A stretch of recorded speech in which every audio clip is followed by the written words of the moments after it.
안녕하십니까? 소우쿨 극장입니다. 오늘은 아내와 친구의 배신에 세상이 싫어 출가했다가 선지식이 되어 세왕조의 털을 닦은 사나이 이야기입니다. 구독과 좋아요 그리고 알람 설정 부탁드립니다. 재미있고도 좋은 글로 보답하겠습니다. 조선왕조 500년의 털을 닦은 무학대사는 처음부터 큰 스님은 아니었다. 일설에 의하면 출가하기 전에는 장터를 헤매는 장사꾼이었다. 한 번 장사를 나가면 몇 달이고 돌아다녔는데 이렇게 돈을 벌고 다니는 동안 부인은 주막을 했다. 그런데 어떤 무리한이 술을 마시러 왔다가 무학의 부인에게 반해서는 집적거렸다.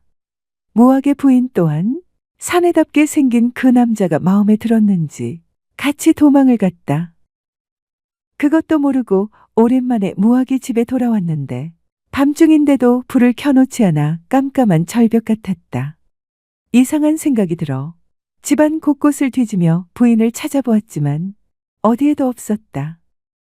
찾아도 찾지 못했는데 보다 못한 마을 사람들이 와서는 부인의 행실을 귀띔해 주었다.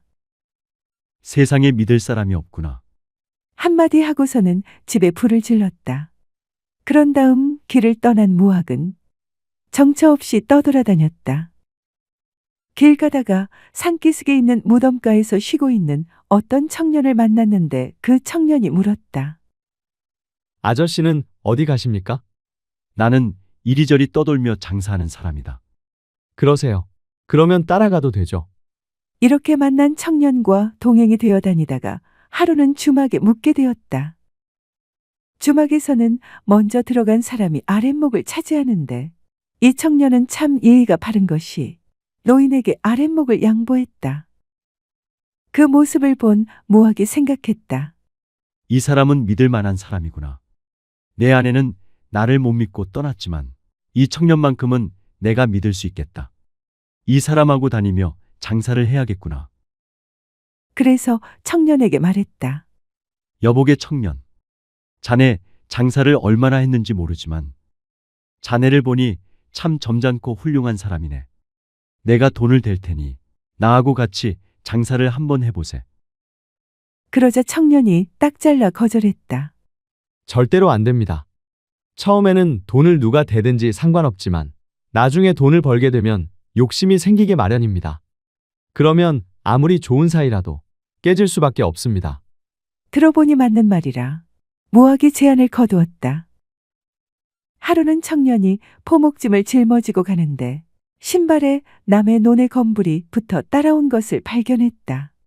청년은 짐을 무학에게 맡긴 채 40리 길을 되돌아가서 그 검불을 논에다 떼어놓고 왔다. 무학은 성실하고 정직한 이 청년이 더욱 마음에 들었다. 거절하는 청년을 설득해서 결국 동업을 시작했다. 한 3년을 이 청년과 같이 장사를 해서 많은 돈을 벌었다. 그래서 그 돈을 금덩이로 바꿔서는 청년에게 맡겼다. 그러다 음력 4월쯤에 어느 날 밤 뒷간에 간다고 나간 청년이 영 돌아오질 않았다. 청년을 믿고 있던 무학은 설마하며 기다렸다. 그런데 밤이 지나고 새벽이 되어도 돌아오지 않자 그가 놓고 간 행장을 풀어보았다. 짐작한 대로였다. 포목만 남기고 금덩이만 홀랑 가지고 도망을 한 것이었다. 무학은 세상에 그만 정이 뚝 떨어졌다. 세상에 믿을 사람이 하나도 없구나. 아내도 믿을 수가 없고 그렇게 믿었던 청년마저 배신하다니. 자탄하고는 그때부터 장사에도 돈에도 미련을 다 버리고 그저 정처 없이 떠돌아다녔다. 이듬해 봄이 되어 초목이 자라나고 꽃이 피고 개미가 나오는 때가 되었다. 무학이 길을 가다 외딴 구석에 앉아 쉬고 있을 때 저기 멀리서 불승이 한 사람 오고 있었다. 그런데 그 불승의 걸음이 이상했다. 갈짓자를 그리며 걸어오고 있었다. 제엔장. 저중은 왜 곧은 길로 안 가고 갈짓자로 꺾어가며 다니는 거지? 무학은 그 불승이 올 때까지 턱을 세우고 몇 시간을 기다리고 앉아 있었다. 그렇게 걷는 이유가 너무 궁금했기 때문이다. 불승이 다가오자 무학이 물었다. 여보, 스님. 일이 바쁜 세상에 어찌 갈짓자걸음을 걸으며 오는 거요? 소승 문안드립니다. 속가에 계신 분은 소승의 뜻을 잘 모르십니다. 그 뜻을 들어볼 수 있겠소. 보시다시피 지금은 음력 3월로 산천 초목과 모든 생물이 다 땅으로부터 피어나오는 때입니다. 내 갈 길이 바쁘다고 해서 서두르다 보면 발밑에 수많은 곤충이 하루에 수십만씩 밟혀 죽겠지요. 그런 일이 있어서는 안 됩니다.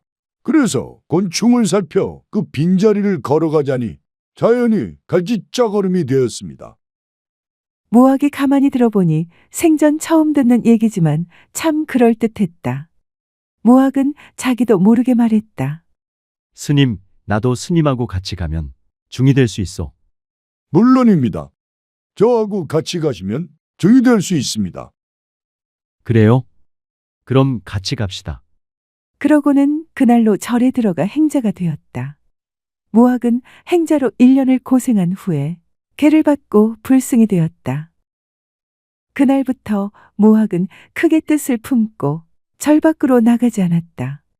그 대신에 기도 스님이 되어서는 마음으로 3년을 약속하고는 불공을 드렸다. 아침, 점심, 저녁, 하루 3번 불보살께 공양을 올렸다. 나무아미타불 관세음보살. 연불을 외며 불공을 드렸다. 무학의 불공이 어찌나 지극정성이었던지 한 번은 관세음보살이 그를 시험하기 위해 사냥꾼으로 변장하고 나타났다. 무학이 아침 공양을 올리고 있는데 관음보살이 그 뒤에서 화살을 겨누고는 말했다. 배가 고파 죽겠으니 공양 올리는 밥을 내게 좀 먼저 주시오. 안 됩니다. 불공이 끝나면 가져다 드리겠습니다. 그러니 잠시만 기다리시지요. 배가 고파 죽겠는데 기다리라니 그럴 수는 없소. 지금 주지 않으면 당신에게 쏘겠소이다. 그 화살에 맞아 죽을지언정. 부처님보다 공양을 먼저 드릴 수는 없소이다. 그러자 화가 난 사냥꾼은 무학의 가슴을 겨냥하면서 활을 쏘았다. 무학은 아이코, 이렇게 죽는구나. 하고는 눈을 질끈 감았다. 그런데 얼마쯤 있다 보니 죽은 게 아니었다. 분명 활을 맞았는데 화살이 자기의 가슴에 꽂혀 있지 않았다. 돌아보니 자기에게 화살을 쏜 사냥꾼도 자취를 감추고 보이지 않았다. 호련 10년 묵은 체증이 내려가는 것 같이 속이 시원해지더니 눈앞에 세상이 환해졌다. 화련관통, 환하게 통하여 도를 깨달은 것이었다. 관음보살의 가피를 입은 그때부터 무학은 좌견천리 입견만리 할 수 있게 되었다. 말 그대로 앉으면 천리가 보이고 일어서면 만리가 보였다. 그래서 없을 무에 배울 학을 써서 배우지 않고 깨달은 자라는 뜻으로 스님들이 그를 무학이라고 불렀다. 하지만 다른 이야기도 전한다. 충청도 간월도에 사는 어떤 여인이 출산을 앞두고 장에 어리굴젓을 팔러 가던 길에 숲에서 아이를 낳았다. 집에 돈이 너무 필요한 일이 있어서 어리굴젓을 팔아야만 했는데 신생아를 데리고 장에 갈 수가 없었다. 하는 수 없이 나뭇가지로 덮어두고 장에 가서 어리굴젓을 팔고 왔더니 학 한 마리가 아이를 감싸 보호하고 있다가 무학이라고 울며 날아갔다고 한다. 이에 학이 춤춘다는 뜻에 무학이라고 이름 지었다가 출가 후 배우지 않고 깨친 자라는 뜻인 무학으로 고쳐 부르게 됐다고 한다. 서산대사 휴정이 쓴 설봉산 서광사기에 무학대사에 관한 이야기가 있다. 이 책에 의하면 무학대사가 설봉산 토굴에 숨어 이름을 숨기고 솔잎을 먹으며 칡비옷을 입고 수행하고 있었는데 1384년 무렵 이성계가 대사를 찾아간다. 그런데 이성계가 무학이 있는 곳을 찾아가는 사연이 무척 흥미롭다. 이성계는 1384년 무렵 함경도 남쪽의 학성으로 거처를 옮겨 살고 있었는데 어느 날 이상한 꿈을 꾸었다. 일만 집의 닭들이 꽃기호하고 일시에 울고 일천의 집에서 일제히 다듬이 소리가 났으며 낡은 집에서 석갈에 셋을 지고 나오니 꽃이 지고 거울이 떨어져 깨지는 꿈이었다. 꿈이 하도 이상해서 해몽자라기로 소문난 이웃 노파에게 부탁했더니 그 노파가 자기는 깜냥이 안 된다고 사양하며 도가 높기로 유명한 수행자 무학이 있는 곳을 알려주었다. 그곳이 현재 북한의 강원도 안변군 설봉산에 있는 고려 후기에 창건된 사찰 서광사였다. 이성계가 안변으로 찾아가서는 무학을 방문해 해몽을 듣게 되는데 무학은 이 꿈을 이성계가 임금이 될 것을 예고하는 꿈으로 풀이한다. 다시 말하면 일만집에 닭 우는 소리는 높고 귀한 지위를 축하하는 것이고 일천집의 다듬이 소리는 임금을 모실 사람들이 가까이 와 있음을 알리는 것이며 꽃이 지면 열매를 맺고 거울이 떨어지면 소리가 나는 법이며 또 석갈의 셋을 사람이 지면 임금 왕자가 된다고 하는 해몽이 바로 그것이다. 해몽 후 머물던 절의 이름을 왕의 꿈을 해석한 절이라 하여 서광사라 하고 3년을 기한으로 500성인을 모셔다 제를 드리면 왕업을 이루는데 도움이 될 것이라 했다. 이에 이성계는 당장 서광사를 확장해서 3년 동안 큰 불공을 들였다고 한다. 이성계가 새로운 나라 조선의 왕이 된 후 무학이 한양을 신도읍지로 점친 다음에 이성계를 도와 궁궐을 지으려고 기둥을 세울 때마다 쓰러지기를 3번이나 했다. 불길한 예감에 고민하며 무학이 서성거리는데 그때 근처에서 밭을 갈던 농부가 자기 소를 보고 미련하기가 무학보다 더하다고 꾸짖었다. 이에 정신이 번쩍 든 무학이 그 농부에게로 가서 가르침을 청했다.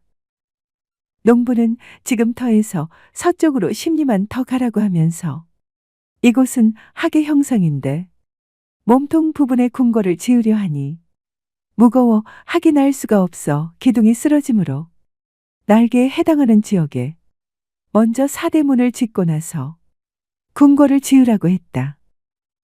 이에 왕십리라는 지명이 생기고 지금의 경복궁 터에 궁궐을 지었다.